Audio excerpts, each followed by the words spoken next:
Ήταν μια εποχή όπου οι θεοί περπατούσαν ανάμεσα στους ανθρώπους. Και οι ήρωες γεννιούνταν μέσα από τη φωτιά, τη μοίρα και τη σιωπή της προσμονής. Εκεί, σε μια άκρη του τότε γνωστού κόσμου, γεννήθηκε ένα παιδί. Ένα αγόρι με μοίρα βαρύτερη από τη δύναμή του. Το όνομα του, Αχιλλέας, γεννήθηκε στη Φθία, κάτω από τον ίσιο του Πηλίου. Ανάμεσα σε πεδιάδες και βουνά, σε μια γη γόνιμη σε ιστορίες, θεούς και αίμα. Ήταν ο γιος του Πηλαία, βασιλιά των Μυρμιδόνων, και της Θέτιδας, θεάς της θάλασσας, μιας νηριίδας πρικισμένης με ομορφιά και σοφία. Η ένωση θεάς και ανθρώπου έφερε στον κόσμο ένα νέο που δεν ανήκε εξ ολοκλήρου σε καμία πλευρά. Ο Αχιλλέας έφερε μέσα του το βάρος και των δύο φύσεων. Και η μητέρα του, τρομαγμένη απ' όσα οι θεοί μπορεί να του φέρουν, θέλησε να τον προστατεύσει. Τον πήρε βρέφος στην αγκαλιά της και τον βούτυξε στα νερά του ποταμού Στίγα.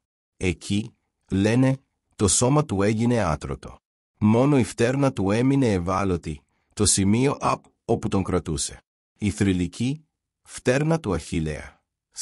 Ένα τυχαίο κενό που θα γινόταν θανάσιμο στο μέλλον. Όμως ο Αχιλλέας δεν μεγάλωσε στα βασιλικά παλάτια. Ο πατέρας του, αναγνωρίζοντας τη φωτιά που έκαιγε μέσα του, τον έστειλε στο Πήλιο. Εκεί ζούσε ο Χείρον. Όχι απλώς ένας κένταυρος, αλλά ο σοφότερος από όλους. Ο δάσκαλος που είχε διαμορφώσει γενιές ηρώων. Τον Ηρακλή, τον Ιάσονα, τον Ασκληπιό. Ο Χείρον ανέλαβε την εκπαίδευση του Αχιλλέα σαν να ήταν δικό του παιδί. Του έμαθε τη φύση, τα βότανα, την αρμονία της μουσικής, την τέχνη της θεραπείας και την ανάγκη της μάχης. Και πάνω απ' όλα, του δίδαξε ισορροπία. Η ζωή στο Πήλιο ήταν σκληρή αλλά δίκαιη.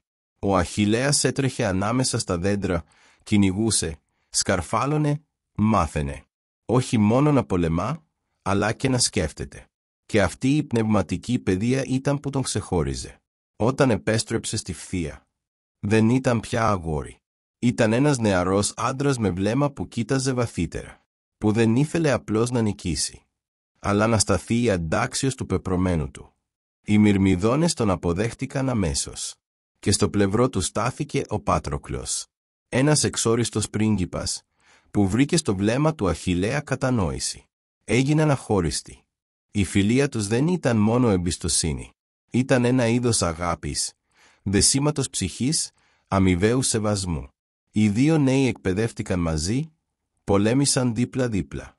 Μοιράστηκαν σιωπές και χαμόγελα. Και σε κάθε δοκιμασία, ο Αχιλλέας απέδειξε πως δεν ήταν ήρωας εξαιτίας της καταγωγής του, αλλά εξαιτίας των επιλογών του. Η φήμη του ταξίδεψε γρήγορα.